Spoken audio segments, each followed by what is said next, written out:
This session is a recording of a webinar that took place in September 2018 covering Careerpilot and how it can be used in schools and colleges to meet the Gatsby benchmarks and as part of a central careers programme.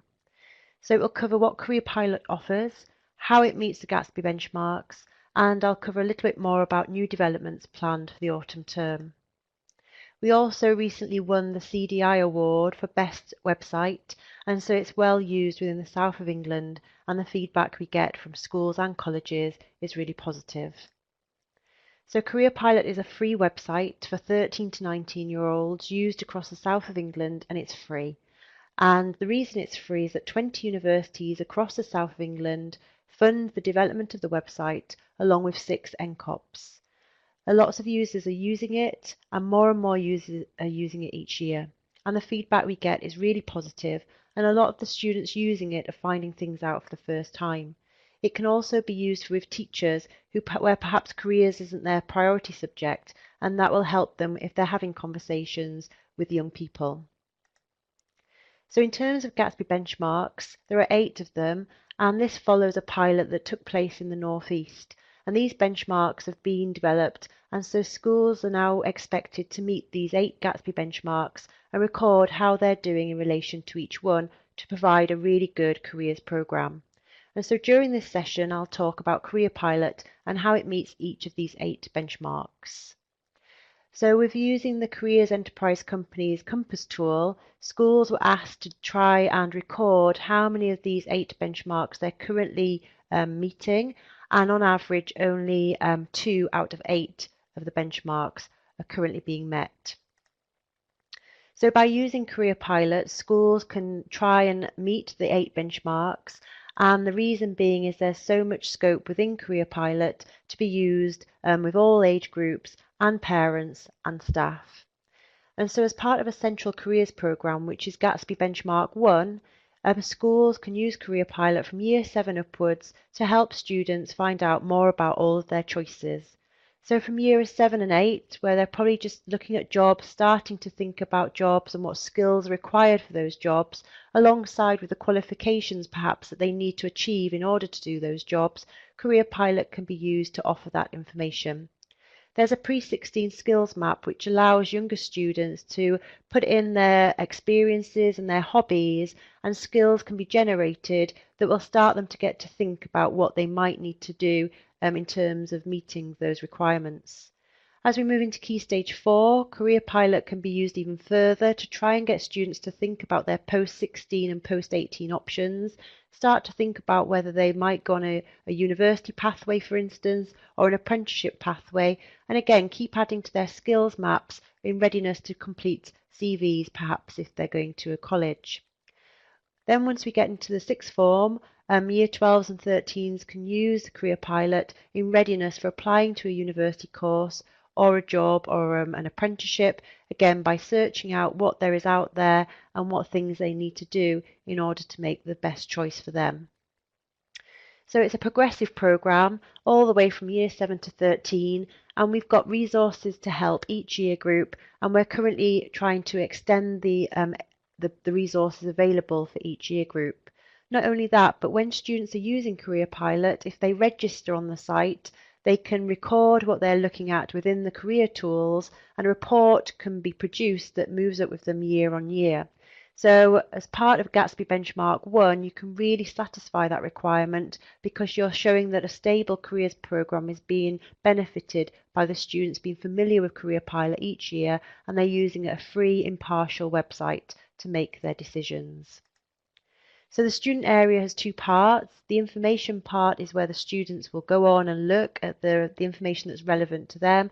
And as stated, the career tools part of the website is where the students can fill in various sections and the information can be made available to students, parents and staff. We also have a new reporting zone, which is where staff in schools can be able to look at the options that students are choosing, and they might use that then to inform the careers interventions that take place. So for instance, if a year group such as year 10 has selected to want to go to a certain college, or if they've chosen a certain job, then the careers lead in that school can hopefully get a visit organised by a college, a provider, or indeed somebody who works in that relevant field. So all of the time trying to make sure that staff are aware of what students' intentions are and are able to make the best interventions or careers advice available to them. So the students have to register in order for their information to be saved. They register themselves, so the staff don't need to do that. And the only thing is they need to remember their password in order to log on in the future. Once they've logged on, they get to look at all the information that they require. So the parts of the website that are commonly used are the job sectors, where students look at the jobs, the providers in the south of England. So that's where students can look at colleges and universities and training providers and see the courses that are available to them. They might also choose to go in for their age group. So in particular, if they are in the middle of making key decisions, whether that's GCSE options or post-16 or post-18, then students can go in and have a look at the relevant section.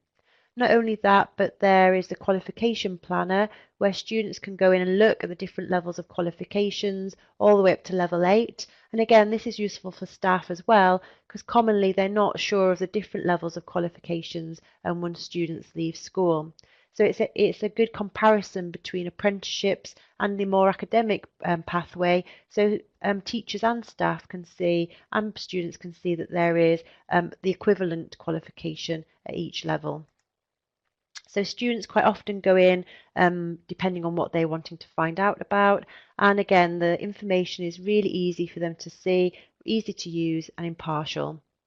So if we just take one of those sections as an example and look at the Higher Education 18 page, you'll see that there's a lot of information on there for post-16 students to help them make the decision for them. So it's not just university, there are the apprenticeship pathways as well, and in a different part of the course they could go on and look to see about going into the world of work. So again, they could go in and look at the apprenticeships pathway for them, all the information on degree apprenticeships, and they can add that to their bookmarks within their career tools. There's a summary of what's on the page, so they can quickly navigate to the section that's for them. And on every page, there's related videos. So hopefully that will try and enable them. If they don't want to read the information there, it's summarized within a short video. So the job sectors has had a little bit of an overhaul over the summer, and so now students can go in and look at jobs in a particular sector, but if they're not sure about the job that they want to look at, they might choose to go in and look at a job by a particular subject, a subject that they enjoy studying, or if they're not sure at all, they can go in and take the job sector quiz, which is where they answer a short series of questions and the top 3 or 4 job sectors are identified that they might be interested in looking at. So this is an example of one of the job sectors, and if we go into the animal job sector, which is in the animal, agriculture and environment job sector, you can quickly see that students can find out lots and lots of information about these particular sectors. So they can find useful links to different websites related to those jobs.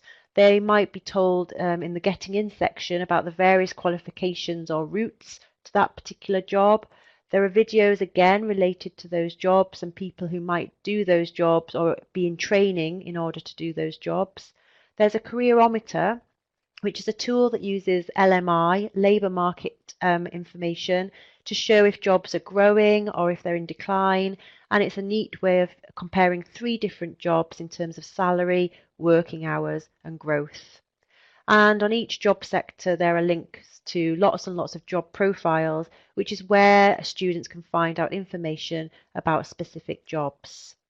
So again, in the animal subsector, if the student selects the job profiles page, they can add that to their career tools for future reference. They can easily come back to this particular job sector, and they might choose to look at several different jobs.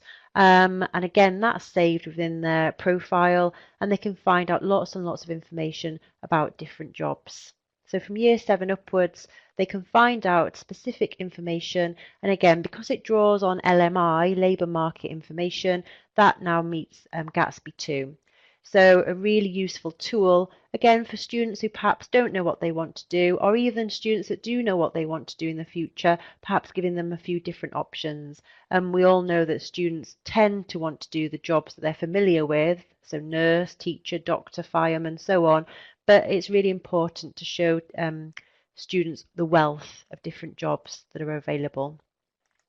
So again, just to show you what the information is about different jobs, they can find out about the salary, what you're likely to do within that role, the entry requirements, different videos.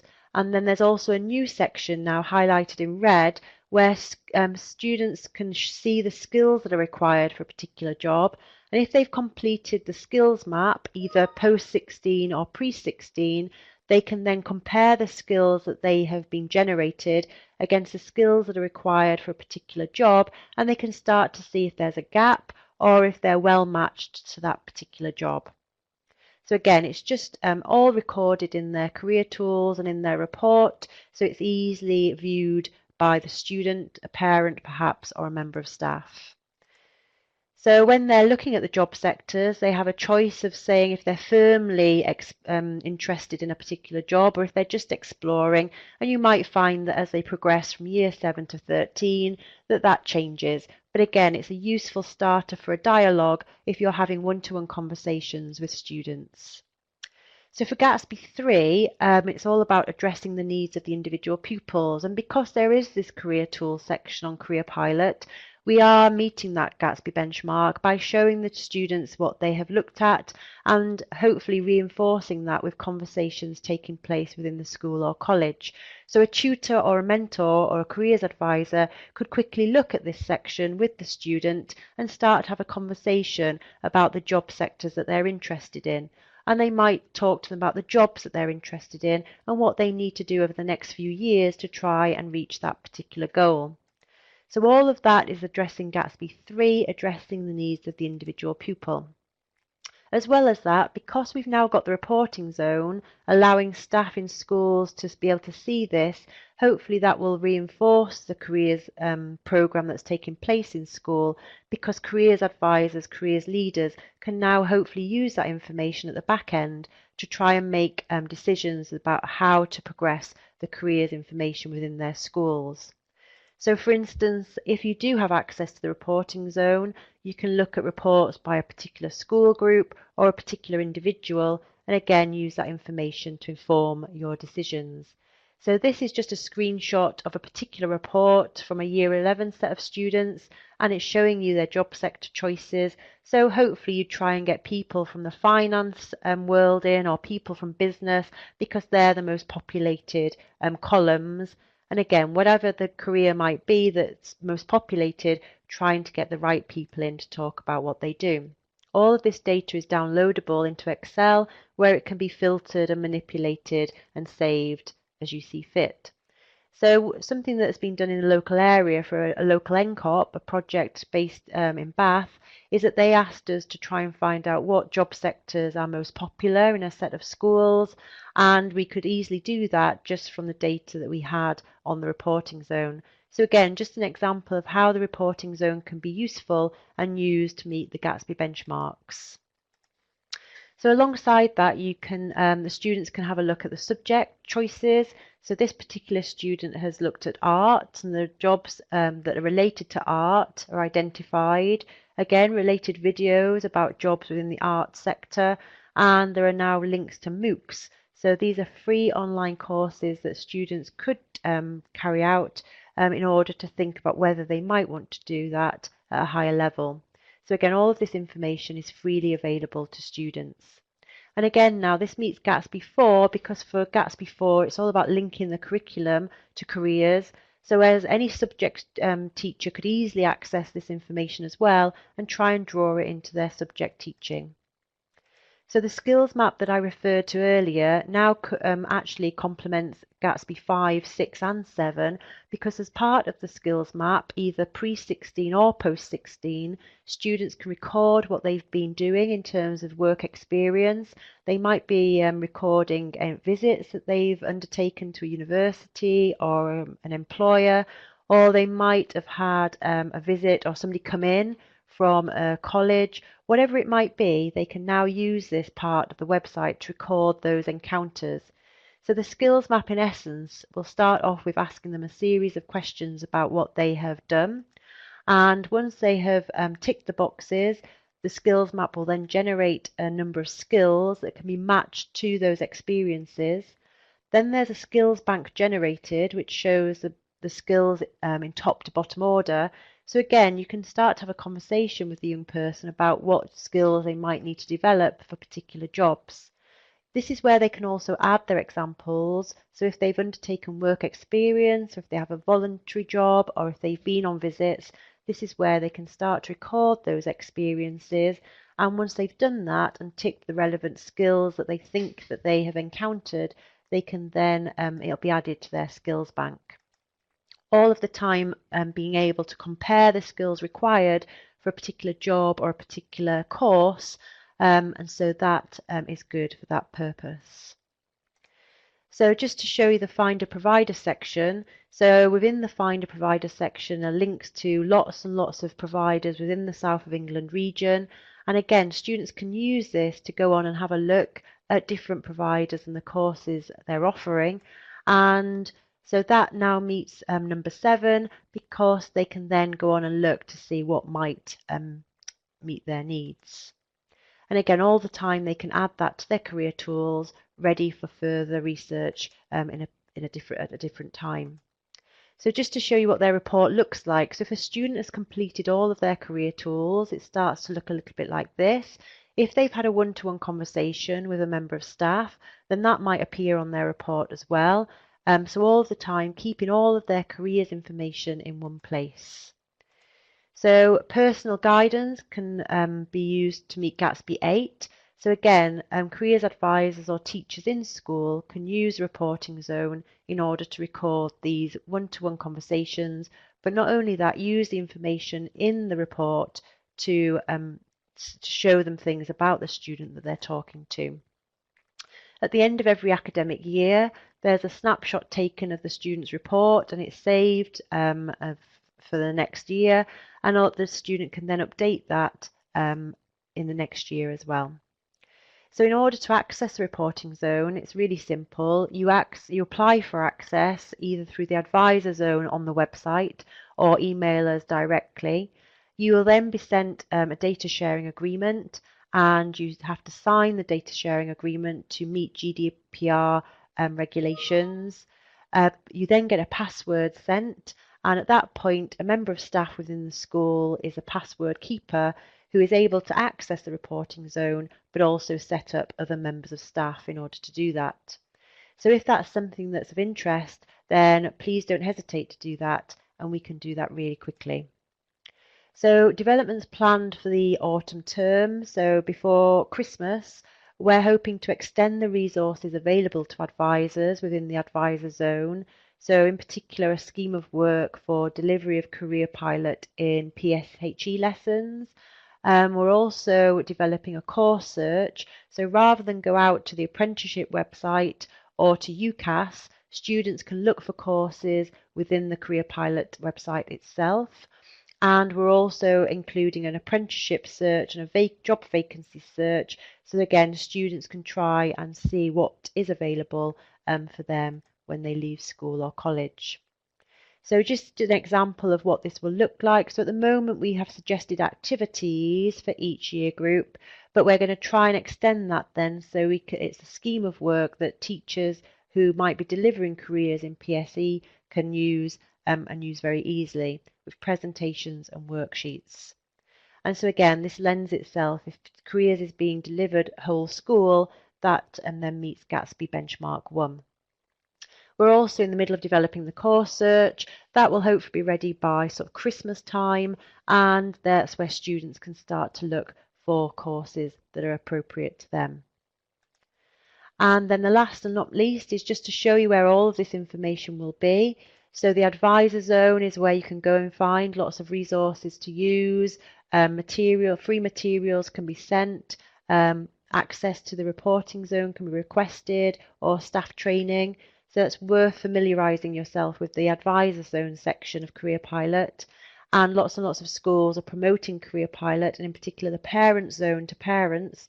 So if you have parents' evenings, you can easily request some materials for that, or have this on in the background so that parents can see that there is support out there. And lots of questions to parents' answers can be easily found. So just before I finish, so this is just to show you how Careerpilot maps to the Careers Statutory Guidance and the Gatsby Benchmarks. So we've mapped each of those to Careerpilot. And so again, if you have a copy of these at your disposal, you can easily show that to anybody who asks why you're using Careerpilot and how it benefits the students. And this ties in with the compass and the tracker tools, because for each of those you can put in Careerpilot and again tick the box to say how it's meeting each of those requirements. So the last thing to add is if you do want any free materials or access to the reporting zone or staff training, please get in touch either by email or by the advisor zone request buttons. Thank you.